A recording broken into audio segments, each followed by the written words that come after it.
उसकी क्या करें, आराधना करें। Hallelujah, hallelujah. आज का जो हमारा टॉपिक है वह है यीशु मसीह में हम जयवंत से भी बढ़कर हैं।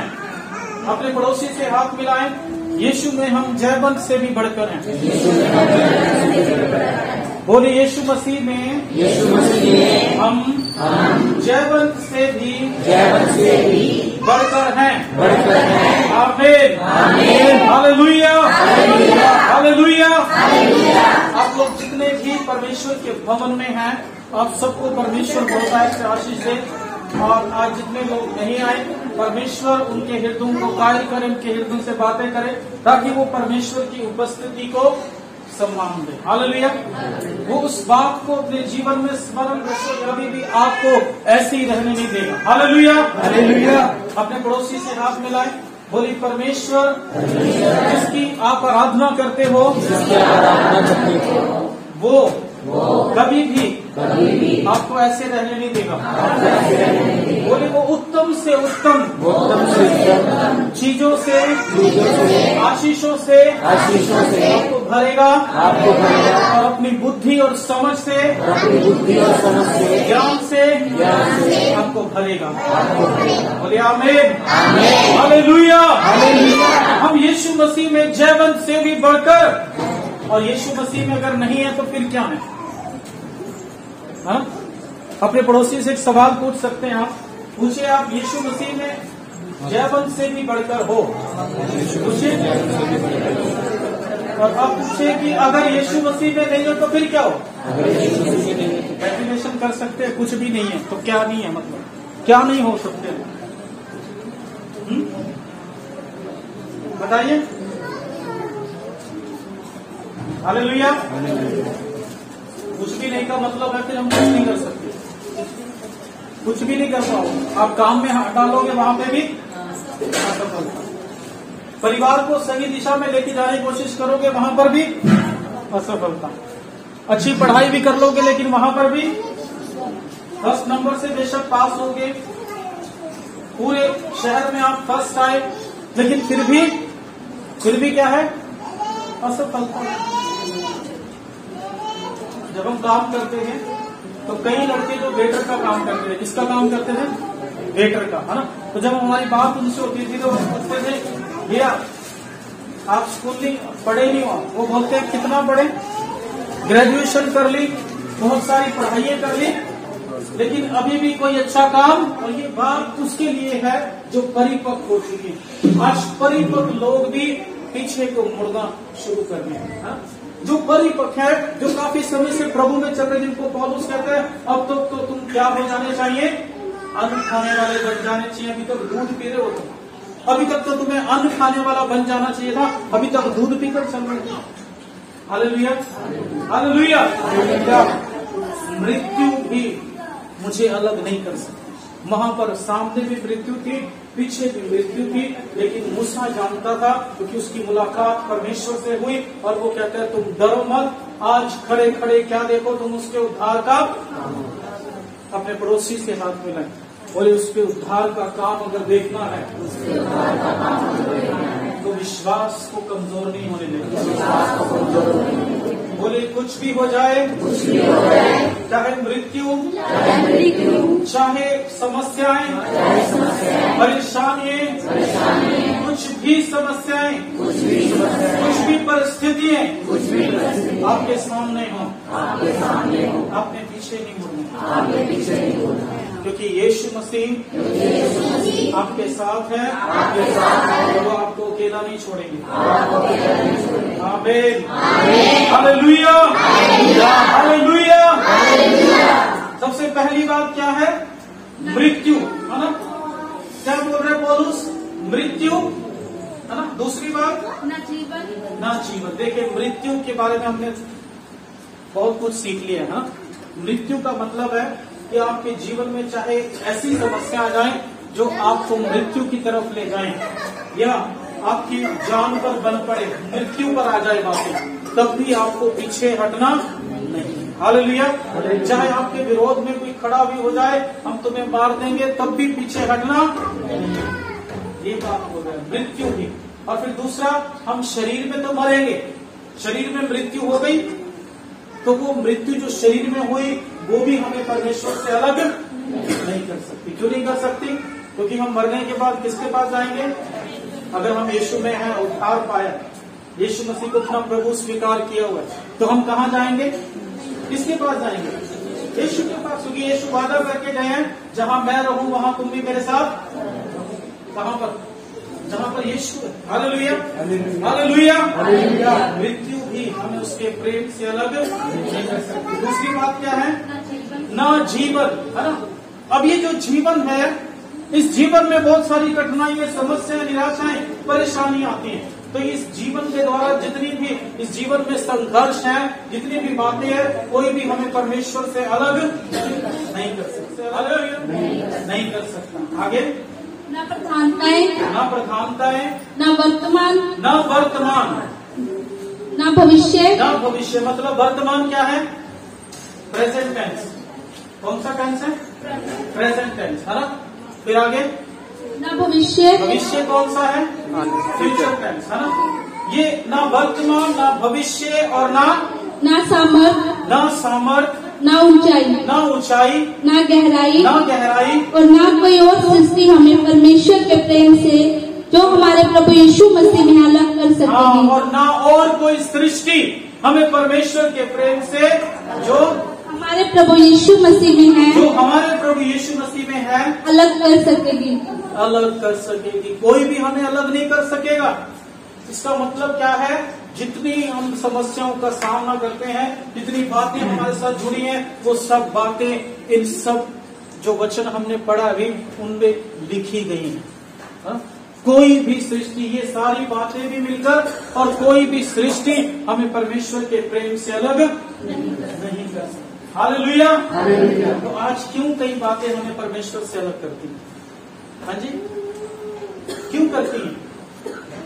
क्यों करती है? क्या मेरा सवाल है आपके पास, आपके लिए, कि क्यों आज कई बातें हमें परमेश्वर के प्रेम से अलग कर देती हैं? क्यों बताइए? इसका एक जवाब है 2 कोरिन्थियों 5 अध्याय उसका 17 वचन। क्या लिखा है वहां पर? यदि कोई मसीह में है तो वो नई सृष्टि है, पुरानी बातें और देखो सब कुछ क्या हो गया?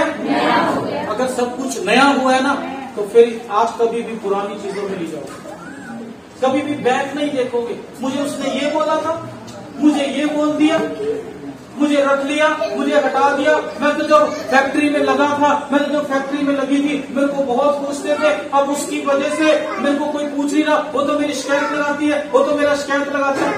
छोड़ दो। कौन है आपके साथ? कौन है आपके साथ?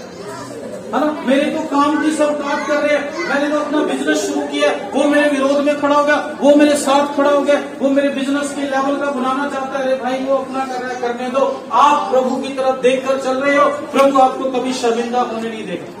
भाई, मैं तो जय वंश से बढ़कर हूं, मेरा कौन कुछ बिगाड़ सकता है? हम वो चीज नहीं सोचते, हम भूल जाते हैं हम क्या हैं। किसको खुश किया उन्होंने? और जब परमेश्वर को खुश किया तो क्या हुआ? क्या परमेश्वर ने उनको अकेला छोड़ दिया? आग में उतर आया वो, शेरों की मांग में उतर आया परमेश्वर, शेरों के मुंह को बंद कर दिया। आग अपना स्वभाव भूल गई, आग भूल गई कि मुझे जलाना आता है। जब यीशु मसीह के सेवक उस आग में गए, आग का दिमाग घुमा दिया और आग भूल गई कि मेरा स्वभाव कैसा है, जलाने का। वो भूल गई अपने आप स्वभाव में। मुश्किलें, समस्याएं हो जाएंगी खत्म। जो आपके विरोध में चीजें खड़ी हैं वो नष्ट हो जाएंगी। वो तब होगा जब आपके जीवन में यीशु होगा। यीशु मसीह नहीं है तो आप छोटी छोटी बातों पे गुस्सा मान के बैठ जाओगे। यीशु मसीह नहीं है, आप छोटी छोटी बातों को लेकर उनका बड़ा मुद्दा बना लोगे। क्या था इस्राएलियों में? यही चीजें। वो इतनी इतनी सी बातों को पकड़ के किसके पास पहुंचते थे? मूसा के पास। हाँ, इसने यूं कर दिया, इसने वैसा कर दिया, मूसा पागल हो गया, दिमाग खराब हो गया। कहां फंस गया मैं? हाँ, कहां फंस गया मैं? लेकिन क्या उसने सब कुछ छोड़कर परमेश्वर से दूर हो गया? नहीं, वो जानता था, है ना। उसके ससुर ने क्या बोला? मूसा को क्या बोला उसके ससुर ने? कि तुझसे अकेले से कुछ नहीं होगा, एक टीम निर्धारित कर ताकि वो क्या करें, उनकी सुने और उनका सुन के फिर उनका बैठ कर क्या किया जाए, न्याय किया जाए, है ना। हालेलुया। परमेश्वर आज चाहता है आप उस लेवल पर हो जब आप किसी को सिखाने वाले, किसी को समझाने वाले बन जाए। और वो तब होगा जब हम किसी चीज की परवाह नहीं करें। जो हो रहा है होने दो। आपका रिश्ता जो परमेश्वर से है, ये रिश्ता तब मजबूती के साथ बढ़ेगा जब आप सब बातों को छोड़कर, इग्नोर कर परमेश्वर के साथ चलेंगे और सिर्फ इस वचन को पढ़कर, इस वचन के अनुसार अपने जीवन को जिएंगे, नम्रता और दीनता के साथ परमेश्वर के हाथों में लेकर, अपने जीवन को परमेश्वर के हाथों में देकर आप जब चलाएंगे तब आप वैसे बन जाएंगे। Hallelujah, hallelujah. ना मृत्यु, ना स्वर्गदूत, ना प्रधानता, ना जीवन, ना सामर्थ, ना प्रधानता, कोई भी मुझे परमेश्वर के प्रेम से अलग नहीं, क्योंकि हम जयवन से भी, हम जयवन से भी बढ़।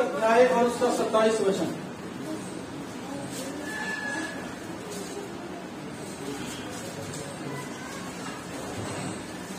जिन पर परमेश्वर ने प्रकट करना चाहा, जिन पर परमेश्वर ने प्रकट करना चाहा कि उन्हें ज्ञात हो कि अन्य जातियों में उस भेद की महिमा का मूल्य क्या है, उस भेद की महिमा का मूल्य क्या है। और वह यह है कि मसीह जो महिमा की आशा में तुम में रहता है, मसीह जो महिमा की आशा में तुम में रहता है, जिसका प्रचार करके हम हर एक मनुष्य को चेतावनी देते हैं, कि हम हर एक मनुष्य को चेतावनी देते हैं, और सारे ज्ञान से हर एक मनुष्य को सिखाते हैं, कि हम हर एक व्यक्ति को मसीह में सिद्ध करके उपस्थित करें। आमीन, हालेलुया। 37 वचन की जो लास्ट लाइन है उसको पढ़िए। जो 37 वचन है, सॉरी 27 वचन की लास्ट लाइन। और वह यह है कि मसीह जो महिमा की आशा में, तुम में रहता है, बस हालेलुया, हालेलुया। हम जयवंत से भी बढ़कर है, क्योंकि हमारे अंदर कौन रहता है हमारे अंदर। अभी क्या बोल रहे हैं पौलुस, जो तुम में रहता है। हालेलुया, है ना। कौन रहता है हमें? प्रभु यीशु मसीह, है ना। तो अगर प्रभु यीशु मसीह रहता है तो फिर कैसी बातें होनी चाहिए?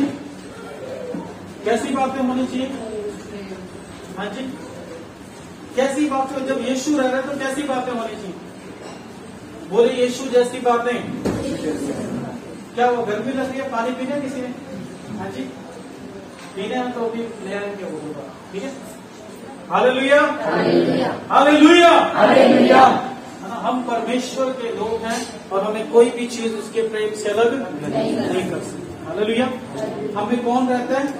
मसीह। कौन रहता है? अब जब मसीह हमारे अंदर है तो फिर हम क्यों ढीले पड़ जाते हैं? अब जब मसीह हमारे अंदर है तो हम क्यों तरह तरह के विचार सोच के बैठ जाते हैं? जब मसीह हमारे अंदर है तो हम क्यों प्रभु की सेवकाई को छोड़कर भागते हैं? अब मसीह हमारे अंदर है तो हम क्यों पुरानी चीजों को अपने अंदर लेकर चलते हैं? अब मसीह हमारे अंदर है, हम क्यों एक दूसरे से चिढ़ते हैं, एक दूसरे से भेदभाव करते हैं? क्यों करते हैं? अब मसीह हमारे अंदर है, हम क्यों एक दूसरे से ग्रहण कर रहे हैं? ग्रहण का मतलब क्या होता है? घृणा। हम क्यों घृणा कर रहे हैं? अब तो मसीह हमारे अंदर है फिर भी हम घृणा कर रहे हैं। अब तो मसीह हमारे अंदर है फिर भी हम देखकर खुश नहीं एक दूसरे को।